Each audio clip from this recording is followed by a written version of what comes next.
Hello again. So this is just a very short video, the abbreviated version of how we connect to the CosmicPi. So again, the unit is plugged in, it has the GPS connected, it has the power connected, it has a fresh SD card in.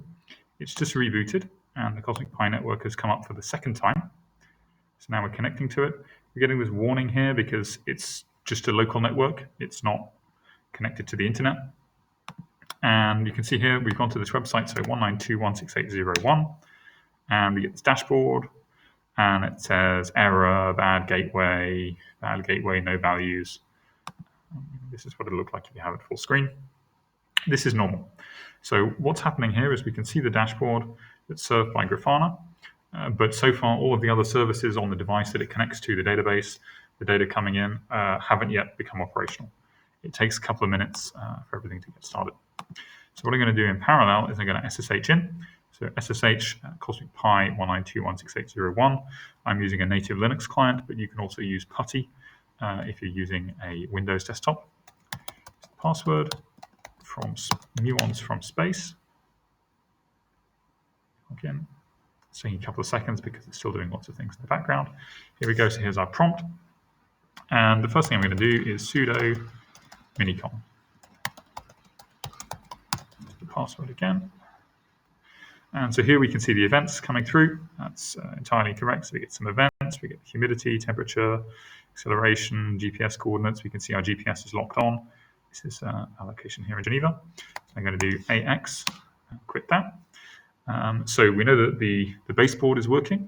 It's providing all the data to the Raspberry Pi. Now we're going to check the system service.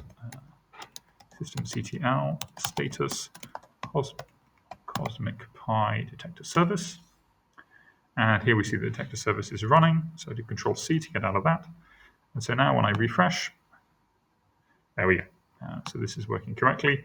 You can see that we've got a few events. We had 3 events, 3 seconds with 4 events in, 1 event with 0 seconds in, or 1 second with 0 events, 1 second with 1 event. We can refresh it again. We'll see that histogram will change. So we have very low statistics, so don't worry about this. It's not the correct distribution. We need to get more statistics before that'll be more reliable. And here we can see the events are just starting to come in. The window here is set to show us 1 hour. You can change this. You can log in. You can use the admin credentials. The most important thing to do here, though, is you can set it to 15 seconds to refresh. So now what will happen is every 15 seconds, this web page will auto-refresh and you get the latest data.